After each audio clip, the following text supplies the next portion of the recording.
angústia, clama-te, porque me respondes. 8.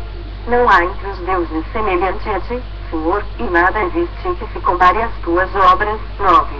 Todas as nações que fizeste virão, prostrar-se-ão diante de ti, Senhor, e glorificarão o teu nome. 10.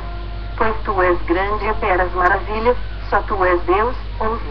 Ensina-me, Senhor, o teu caminho, andarei na tua verdade, dispõe-me o coração para só temer o teu nome. 12. Dar-te-ei graças, Senhor, Deus meu, de todo o coração, e glorificarei para sempre o teu nome. 13.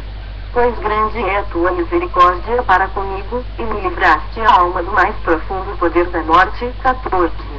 Ó Deus, os soberbos se têm levantado contra mim, e um bando de violentos atenta contra a minha vida, eles não te consideram. 15.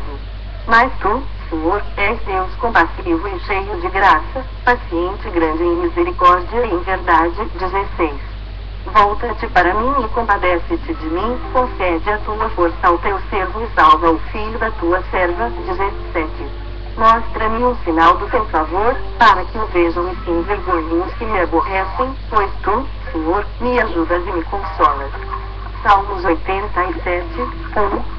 Fundada por ele sobre os montes santos. 2. O Senhor ama as portas de Sião mais do que as habitações todas de Jacó. 3. Gloriosas coisas se tem dito de ti, ó cidade de Deus. 4. Dentre os que me conhecem, farei menção de Raabe da Babilônia, eis aí Filístia e Tiro com Etiópia, lá nasceram. 5. E com respeito a Sião se dirá, este e aquele nasceram nela, e próprio Altíssimo a estabelecerá. 6. O Senhor, ao registrar os povos,